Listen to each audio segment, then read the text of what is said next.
Hello, everyone, and welcome to the latest episode of the Aspire Guide, where we dive into different trends in the sales, events, media, marketing, and research industries with an eye on recruitment and hiring. As ever, I'm joined by Terry Payne, Global MD of Aspire, and this week we're going to be discussing salary and how that relates to the recruitment process and how, as a candidate and a client, you may feel differently about it. This conversation is being driven by our salary guides, which continue to be as popular as ever.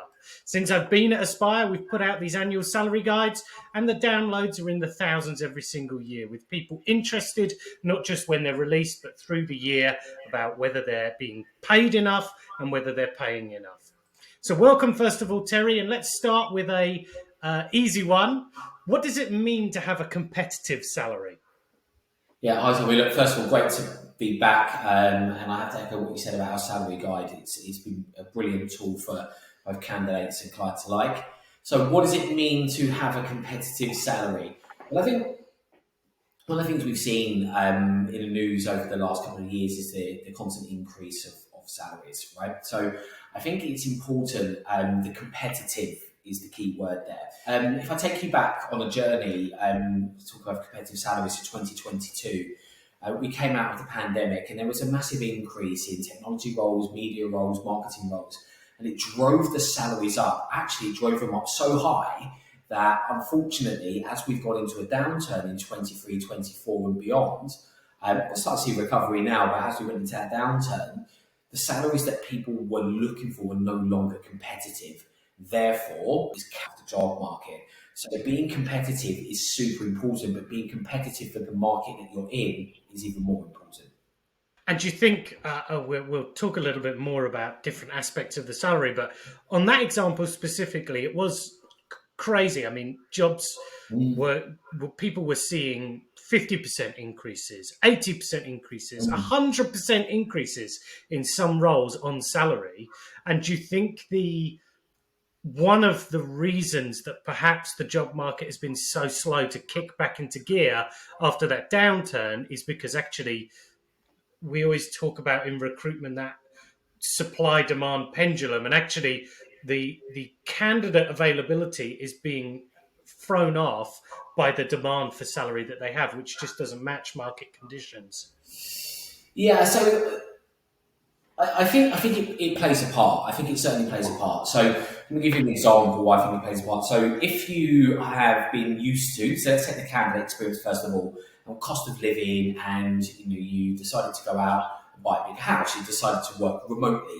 You decided that actually I want to move to the countryside because I don't have to commute as much. And then what happens is you then go into a tougher downturn, because the downturn was not just about salaries, it's business confidence. The need of the candidate is much higher than the cash flow of the company that is hiring. So what happens there is that there may be a need, but clients are reticent. I don't really want to be paying £80,000 for someone that I could have got in 2021 for 40,000. So I think that what happens there is then some candidates will go to market with demands that are far outweigh the economic conditions. And I know that's difficult, but in many industries and with many candidates and clients I've spoken to, leaders of businesses have had to take pay cuts. Candidates going in may have to take a step back for the opportunity to take a step forward. So why I don't think it's directly the one cause that has slowed the recruitment market, I think it's a contributing factor, because those candidates are counting themselves out of a job because they're priced themselves too high. But also clients, how do they spread that budget, right? So Yeah. it means that what they tend to do, and I was lucky enough, this isn't a one, but I was lucky enough to go on BBC and talk about this particular topic. And I said that what's happening is the jobs are being stretched. So rather, because people can't afford that massive uptick in salary, what they're actually doing is taking a current member of staff and they're stretching those responsibilities out. Yeah, exactly that. And it's creating this really interesting. I don't think it's it's the same as it was last year. There seems to be a bit more flexibility in there, but I think certainly last year that was something we saw, wasn't it? Around salary and that clients were here, candidates were here, and there was no. Both sides need to move. It's not just one side that moves. So, would you say that the current market is competitive in terms of salary? I think it has. I think it's balanced a little bit now. I think that you made a really, really good point that last year it wasn't balanced at all. I mean, on the No. seesaw effect, it was like this. It was ridiculous. So you had this high demand for salaries, and clients didn't want to pay it. And I think what we're seeing now is a bit more balancing. Why is that driven? Where's the balance come from? I think candidates now, their expectations of salaries have dropped slightly, but I also think that clients now are understanding that actually I do need that person in, and they make it's a good ROI for my business. I also think, again, it's a bit like a plug. It's all meant to say earlier, not a pump, but for the salary guide, that often the information and knowledge is power. And I think that when you produce a salary guide, when you look at markets, when you look at news releases from press releases from City AM that give you the benchmark of salaries, clients are like, oh, maybe we were undercooking it a little bit, so they come up. But also that information helps candidates to go, if 95% of people were being paid 45 grand, maybe my need for 60 grand isn't right. So you get this balance, which I think is what we're seeing now with an upturn. Yeah, yeah. It's equaling out slightly, and it's almost like that ketchup effect, isn't it? Where the client is going to the supermarket and going, I need to buy ketchup. And they're just being presented with hundreds of different options from glass bottle to this to that. And they're going, oh, but I'll just take this sort of cheapest option down here. But actually, what they're looking for is a more premium product, but they're trying to pay own brand prices for it. So they're starting to get that feel a little bit more for, okay, well, actually, I might need to open the purse string a little bit when it comes to that. So Yeah. if I'm a candidate, how do I judge if my salary is competitive?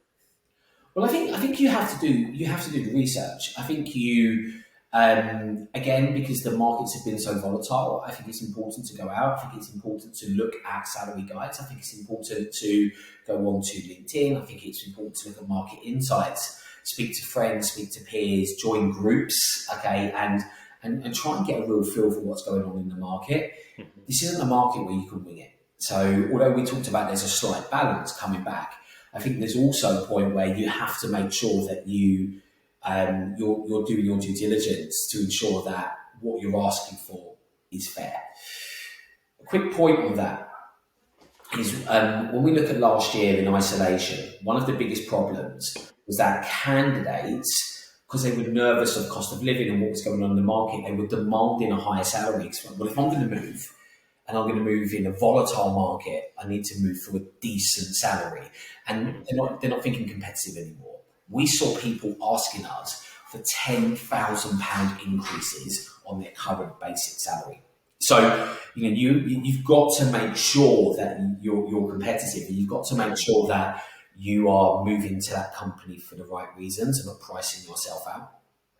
And do you think we've adjusted now to? I remember in that immediate point after the pandemic where every role went from, 80% of roles pre-pandemic were in the office pretty much all the time. You'd maybe get a day off if you'd been at that company for 10 years and consistently been a performer, and then you could get a work from home day or a 4-day week. Whereas those things, hybrid working, 4-day weeks, fully remote positions, they've become the norm. But in that immediate time after the pandemic where suddenly salaries were increasing or staying at high levels, people were getting hybrid roles, remote roles at similar price levels than you would be when it was a going to the office role. Now, for hybrid roles, do you think we're seeing a client starting to say, well, actually, you're not having to spend £2,000 to get your transport to the office and your £20 a week on your lunch, or £20 a week? I mean, not in a city of London, but so those sort of things where there was almost living regionally myself, if I looked at a marketing role in Essex where I lived versus a marketing role in London, there was a really clear distinction in the pay level because of you're getting a bump for basically travel, cost, etc., etc. Do you think now the hybrid role, we're starting to see that dictated a bit more in salary, going, well, what would have been 40 grand equivalent before, that now dips to 36 because there's no travel, etc., etc.? Or do you think that's kind of become a non-point? Well, I mean, it is included, and I'll come on to an example of that in a second, but I think that if we go the opposite side, so fully remote roles, fully remote. So everybody working fully remote in the pandemic, we now come into where we are now, so what we're 2-3 years out of the pandemic. Fully remote roles are commanding less of a salary now. Also, we don't see as many of those advertised because people leaders want people in the office. In terms of the hybrid, I think that we're not seeing a massive decrease in salaries unless people ask for more time at home. So I said I'll give you an example. We had an example a couple of months back now where a candidate wanted 4 days at home and the client, they wanted it was 3 days in the office and the candidate only wanted 2 days in the office. The client said, happy to do that. We reduced the salary by £5,000. Candidate said no, right? So I think, when you're talking about being competitive, I think you have to be competitive with not just your salary, but also the time that the client needs you in there. And I know it's a big debate and I know it's not popular, but we're driven by the needs of businesses and what the businesses need at the time. So it is important when we're looking at our salaries to think about what are all of the benefits that we have on top that then lead us to that salary. That is a perfect segue to something I wanted to talk about, which is we're seeing more and more, like, again, kind of the same thing as post-pandemic, even pre-pandemic, the benefits, the value-added stuff, what is the cool free stuff that I also get for working with this role? Actually, job adverts without benefits get fewer applications than job adverts with benefits. People want to know what's the extra stuff. And so how much should your benefit as a client, how much should your benefits package complement your salary or be seen as value add? And if you're a candidate, how much should you go, okay, well, I'm getting this, this, and this in addition to a salary that's worth a dip. And that kind of taps into your, okay, I'm getting 2 days in the office rather than 3. That's a benefit. Yeah, so it's a really, really good and interesting question. And I think it's always thinking about what's important to you, right? So, great example. You can turn left or right. Okay, so you've got this road, you can turn left or right. On the right-hand side, there's a salary that's £15,000 more than you're paying, than what you're currently being paid. But you have to go into the office 5 days a week. The holiday entitlement is only 15 days. Okay. Or on the left-hand side, you get a salary that is 15k less. Yeah, it's got a better culture. You get flexible working. Okay. And you get some added benefits in terms of additional holiday. So like in the US, they have unlimited holiday leave and some organisations do that. Do you take the left or the right? And it's often we put so much on salary. Salary is the most important thing. But it's not. And this is why it's important to stay competitive. So salary is really, when I speak to candidates, I speak to clients, everybody needs a salary that's going to pay their bills and have a good standard of living, of course. And I wouldn't say to one person listening to this podcast, you should take a drop on your salary, because that doesn't really work out. A massive drop, so you can't pay your bills. But it's about the balance, isn't it? It's about the balance of your life. And you need to make sure that when you're looking at an opportunity, you're looking at all of the added benefits that will enhance your life. And then from a client perspective, is if it's a very, very competitive market and your salary banding is within £2,000 of the other client's salary banding, you've got to sell your organisation. What do you offer that is going to attract someone in? To labour that point, we did a survey a little while back now, Tommy, you probably remember, we did it on LinkedIn. We asked what was really important to people, and it was culture, salary, benefits, flexible working, and a number of other things. Salary came bottom. Now, that's really interesting. Next, because people are thinking, well, okay, as long as the salary pays right, but what's really important to people, number one was culture. Number two was flexibility. Number three was then things like added benefits, whether it be annual leave, etc. And then with salary being quite low down the list. What that tells you is that we all normalise to the money we earn. Is then what is the quality of your life once you've normalised? So listing your benefits, even the smallest benefit, is critical. Subsidised canteen. I said to a client, "You've got a subsidised canteen. Put it in your. I'm not going to do that. Why not?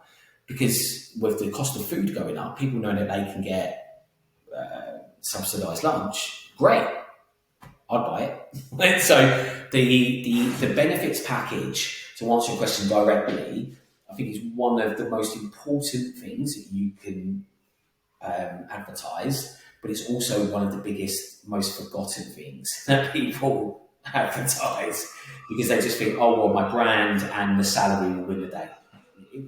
Yeah, or sometimes I speak to consultants all the time when they're writing adverts and they go, "Oh, my client doesn't really have any benefits." And I say, well, that's perception sometimes, right? Because if you work in a dingy basement with no natural light and it's just, the overhead lighting, standard desks, it's an old Dell laptop that you're using to make your marketing campaigns, it's slow, it takes forever. Working in a modern office with natural light is a value-added benefit. So sometimes what you can perceive in there is different. And I'll just touch on location because I think, as we said, culture, benefits, location is so important to attracting the right person. And I'll give an Aspire example. We joined up with a co-working organization as we came out of the pandemic because we didn't really know what the flexibility was going to be as we came out of that sort of lockdown 2 before lockdown 3, and people could start to go back to the office. And it seemed like a really nice environment, but actually when we moved to going in 3 days a week, we could begin to see how it wasn't really, this particular one we were at, it wasn't really designed for that. You had to wait downstairs till 8:30, so people were hanging around downstairs. Their day wasn't starting in the right way. There wasn't free tea and coffee. You had to buy tea and coffee. So we did make a change and move to a different provider. And it is not coincidental that we've also started attracting a higher experience or a higher level of candidate. People used to really hate going into the office because of the environment. Now they bounce in. We don't really get people not going to the office because there's light, there's tea and coffee, there's a good environment. It's more designed for hybrid working companies rather than this one that really was just designed for you to pop in on your way. So that environment piece does make such a huge difference to your workforce, how they even arrive to work. Don't underestimate that as a benefit, is your location. When we come to talk about competitive salaries and things like that, how as a candidate can I make sure I'm getting a competitive salary? And as a client, what can you do outside of or inclusive of benefits to make that salary more competitive within a marketplace, right? There is 80,000 marketing managers in the UK. How can I make sure I'm attracting the top 1% of those to my role? I mean, if I knew the perfect answer to that, we'd have a 100% fulfillment rate, right? So and we don't. But I think starting with a client, I think it's really important when you are looking at your roles. And I look, as a business leader, I get it. I have to have a budget, and I have to think about that budget and can I bring that person in. But one of the things that we try to educate clients on is your return on investment. So if you bring that top tier person in and they come from a background that would add massive value, let's take marketing, and you know that they have a CV, a background, testimonials that can give you an ROI or an increase. Let's call it 5x. So let's talk startup talk. You increase your incoming leads and conversions by 5x. You should be utilizing that formula to then benchmark the salary, and therefore you will attract the talent. Mhm. If you pay a lower rate but you expect 5x, you're not going to get the quality of candidate. And it's so important for clients to not lose sight of, if I take that salary, and I times it over the number of years that they're going to be in the business. So let's call it 2 years on average, I think, in our salary guide, or 18 months. And I think about the return on investment that's going to give me. How much more is that on my cost line? Because you're going to pay 50 grand anyway. So let's say you're going to pay 70 grand, and then you divide it all the way down. It will probably work out to be maybe an extra £300-400 a month, which in the early days is tough. And I'm giving this advice because I've gone through it myself. So it's not something I haven't gone through myself. But when you have that quality of person, when they bring that work into the business and it creates that return on investment, it was worth every single penny. Because one thing that is not spoken about is the cost of the gap of not having the person, which increases every month that you don't hire that person, but also the cost of re-recruiting that person because you have already lowballed in the first place. So we have to think about time as money. We have to think about time to hire as money. We have to think about lost revenue from having to refill a vacancy. And that's important. From a candidate perspective, and ensuring that you stay competitive, is actually knowing the real value of your role. It's knowing the real value of your experience. One of the things that we see sometimes in our industry is where someone may come out of university, they've got a marketing degree, and my tutor told me that I should be earning £60,000 a year.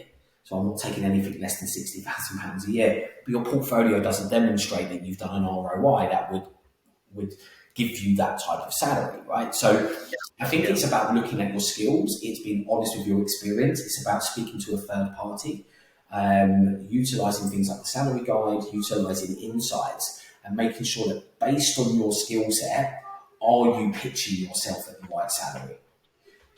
Not a lot of people do that. It's not as bad in marketing, but as a salesperson myself, so I can say this, salespeople are notorious for not being competitive with their expectations of salary. So they will go to an interview and say, if I'm going to move, I need a minimum of 70,000. What are you on at the moment? I'm on 50,000. Sorry? so I think it's about really understanding where you sit in the market and being honest with. We all want an increase, but increases in salaries are related to tangible experiences that can be measured and therefore can be monetized. Yeah, and need, right? And need. So we're getting at the moment an average of 106 applications per job in the UK. If we look at Aspire globally, it's an average of 130. Now, I think you've got to remember that you're just because you're great at what you do, that doesn't mean you're the only person in the hunt. No, there's a really good point there in terms of the applications. So let's take marketing. Marketing is one of the industries that is one of the most oversubscribed for candidates. Without a shadow of doubt, right? In the industries that we work in. Because of that, if you then decide to price yourself ridiculously high, you're not even going to get the opportunities because there are so many other candidates to choose from. So you not just do you have to look at how you monetize, everything I've already mentioned, but you also have to look at the competitive landscape. You need to think about how many people in that market of my skill set are applying for that job, and therefore, where am I pricing myself against them? Yeah. Okay? It's as simple as that. If there's two people in a race, you've got a 50% chance of winning. If there's 2,000 people in a race, that percentage chance is minimal. Yeah. So that balance is so important. Yeah, and I think that maybe there's another side to this, which is, okay, if I'm a client, and let's touch on a startup, right? If I'm a startup business, I've closed a big old funding round, and my expectation is big growth. My temptation is, let's go and attract the best VP of product we can get, right?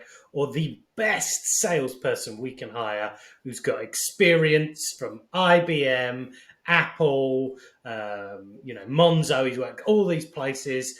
She's got all these different things behind her.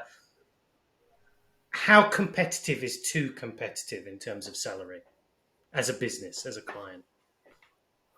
Do you mean in terms of the salary being way over and above? Yeah, so we've got our benchmarks in there. We say for a sales director, you want to sit sort of between here and here in terms of salary, or this is the expectation.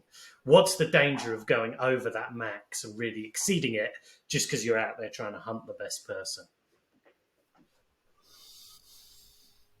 It's a really interesting question because I guess anybody listening to this would say if they were offered a ridiculously high salary to go and join a startup, would they go? Maybe. I think the danger is if you, let's take the startup, you need to make sure that your organisation is going to fulfil that person's needs as well. Okay, so again, I love giving experiences. I've walked this path myself. And if you go into a startup and they drag you into the startup, but the infrastructure's not right, it hasn't got the benefits, and it doesn't turn out to be what it's going to be, you're paying this big hitter and you're not going to fulfill their basic needs in terms of their own personal growth, their own personal development infrastructure, and you can end up having that vacancy again. Also, if you don't get the ROI quite quickly, you've got this massive burden on your cash flow, and that's also going to affect your organisation. So I think it's about being honest with where your business is, and it's about bringing in the people for the right time, and then being able to push past that. Yeah, absolutely. And kind of on this same subject of being honest, having conversations in that hiring process. If you're a candidate and you are being or feel like you're being lowballed or the offer is really low, how as a candidate can you challenge a salary within an offer? What's the right way of going about that? Because we get lots of people who come back and go, tell them I want this much more, or some people going, oh, I was looking for. What's the right way? If I'm a candidate, I've gone through the process, I've got my offer letter, and it's not quite where I wanted it to be. What's the right way to go about challenging that salary? Well, I think first and foremost, I think it goes all the way back to application.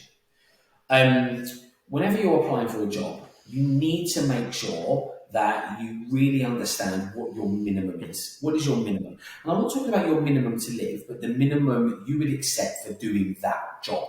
Okay? With the benefits and everything else we've already discussed. And then from there, that's when you go through the interviews, and if then you're lowballed, I think it is fair and right to challenge the client and say, I demonstrate all of those skills, I interviewed at that rate, and therefore that's the rate I would need to come over. What often happens in the example that you've given is where people have an expectation of a salary. So let's say that it's advertised at 35 to 55. Okay, they're currently on 35, but it's advertised 35 to 55, and an offer comes in at 40. Oh, I thought I was going to get 55. So that expectation up front needs to be managed. It needs to be managed by the recruiter to say, if you're currently on 35, my rule of thumb is quite simply this, and I'll come on to the lowball bit in a second, but if you're on 35, you could probably expect in this sort of market a maximum increase of 5k. Maximum increase of 5k. You're not going to get a 10k increase. So, and we need to kill that narrative. I've seen too much of that over the last year. Right, £10,000 is a lot of money. So we need to remember where we are and where we're going, and it's a journey, right? So that's the first thing. It needs to be a 5k range. And then from there, that needs to be communicated to the client. But when it's communicated to clients, and when we're speaking to clients about money, we need to be honest with them about what our expectation is. So it's the great unsaid, isn't it? Salary. Never talk about salary. Why not? No, I'm not saying you talk about it at first interview. I mean, that's a little bit keen even for me. But you can talk to the recruiter if we just focus on recruiters, and you can say that is my minimum. Anything less than that, I'm just not going to be able to come, and that needs to be communicated. So that's the first bit that will stop lowballs, because it's honesty and transparency. Yeah. If then a client does lowball, what can a candidate do? Well, they need to be honest and say, as I said at the beginning, this is my minimum. I can't do it for any less, because it then affects my standard of living. And I'm not a fan of the lowballing thing, by the way. And I think for any clients that are listening to this podcast, again, I'll go back to a point I made earlier. Is it worth trying to save £5,000 and then potentially getting a no, than hire that person at the basic rate they they asked for and were told all the way in the interview to get the long-term ROI. Because sometimes we may save some salary in the short term, but we haven't actually saved anything if the person says no. Yeah. We actually lost. Now, we might not have lost in terms of cost in that month, in terms of our salary outgoings, but we have lost in terms of another month of going back to the drawing board. So, the low ball with candidates, they need to be really transparent about their expectations, but clients need to be just as open-minded to what they are losing, not just what they're gaining in terms of salary on cost. And I think that's an important point for if you're perhaps you're someone who is uncomfortable talking about salary, or you're maybe you feel from circumstance you really need to get this job, or you really want to, you've been out of work maybe a couple of months and you want to get this job, but what you don't want to do is affect your chance of getting the role by perhaps challenging the salary. Well, if you've had the right conversation with your recruiter at the start and you're in a job where it's at the right value for you, it's above, or it's below the salary you were on before, I would say back yourself to have that conversation as well. You don't lose anything by having the conversation. And I think your point's really valuable therein. There was a report that came out from Adzuna this week that you shared, and it was at the bottom of that article, it said the average time to hire in the UK currently is 35 days. Well, if they've got to the end of the process and they're offering you the salary, they don't want to go through another 35 days of going and look for a replacement for you. So if you're worried about challenging salary affecting your chance of getting the role, it won't. Unless your demand is way above competitive and it's a crazy thing where you go, actually, I thought I should be getting 20, 30 grand more than this versus what was on. But back yourself, I think, is a really important thing to do from the candidate's side. Sometimes it can feel, with the way that the job interview process and the job process is structured, you may not feel that it's an equal partnership, but it's a supply and demand, right? They need your service and you need them as an employer. So it's not a one or the other. You can challenge things. You can go, actually, I was looking for this, but then it's about compromise, and that's negotiation at the end of the day. Any last pieces on salary, Terry, to touch on before we wrap this episode? Yeah, I think it's about, I said earlier on about knowing where you are as a business, and I think it's also knowing about where you want to go. So you gave the example of you want to get a VP of product and it's ridiculously expensive. But there is a hybrid that sits in between, and I love to give examples that are real examples, because sometimes as I'm talking as a recruiter, so I was just a recruiter talking about how does he get more placements, whatever. So I'm going to talk as a business leader, not a recruiter. So I had to recruit people for my business, for this business, and I had purposely, before we're in a tough market, recruited people that were a lot cheaper, nothing wrong with them, but a lot cheaper, no experience and stuff like that. However, their ability to give me a return on investment was so elongated, and it was such a long time down the road, that we were never going to take a step forward as a business. So what I decided to do was make a change. Now, remember, we're in a tough economy, we've got limited cash flow, you're sitting there thinking, how can I afford these heads, right? But I decided to take the gamble. So what I'm going to do is I'm not going to go for sales director level, right? And I'm not going to go for, senior management level recruiters, but I'm going to go for senior recruiters. I'm going to go for senior recruiters and recruiters that want to move into team leaders. So not at a junior end, but at that end. That commanded a much higher salary. It's still competitive, but it commanded a higher salary. I didn't lowball any of those people. I made sure the salary was competitive. That was the salary that it would take to get you in. We headhunted from competitors, and those people have come into the business. And it was nervous times, right? So for anyone listening, because you have to then belt and braces. You have to hold on to the roundabout. It's going 100 miles an hour, and you're like holding on. Please don't fly off. Please don't fly off. But if I now fast forward 6 months, we have increased our GP per head from £7,000 to £15,500 per head. So my return on investment on those people has been double what I was getting previously. And it's been one of the best things I've ever done. So for any business leader listening to this, my final thought to you guys is it's not about lowballing. It's not about trying to save the short change. It's about where do you want your business to be. And if you can have the cash to hold on to bring the best talent in at the right salary with the right benefits and the right environment, your business will grow. If you leave it, those people will go somewhere else and you can't get them when they're gone because they're going to work somewhere else for a minimum of 18 months. Candidates, if a client sees, you see a good opportunity at the right salary with the right benefits enhance both your personal and professional life, don't take too much time, grab it off the market because if you don't, I promise you someone else will. And that's my parting thoughts. Thanks, Terry. I think that's a great takeaway for everyone. There's a great last piece for them to take away. Heed that advice. That's not just for this market, that's for any market. Thanks for listening to this episode of the Aspire Guide. We'll be back with another episode in a couple of weeks. I did want to just say, if you're interested in those salary guides that we've talked about throughout the episode, you can find them on our website. These salary guides are really useful, whether you're just looking to see what your worth is, whether if you're looking for a new job or you're currently in your job and you're about to ask for a pay rise. If you want to see what the worth is of your role, you can find it in our guides. Equally, if you're a client or you employ people, you can use them to benchmark for a new hire or to look at people you've got in post and make sure that you're paying a market rate. It's not just about salary. So if you're a client, if you're a hirer, if you're an employer, there's also some really interesting stuff in there about how to create a benefits package.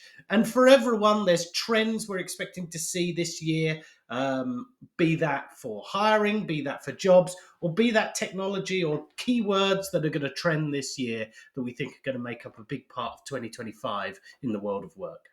You can find them all for free. No form, just click and download. You don't have to give us your details. You can just visit our website, www.weareaspire.com, find the salary guides, click the button and download it straight into your file explorer. That's all you need to do. You can find those salary guides for free at weareaspire.com.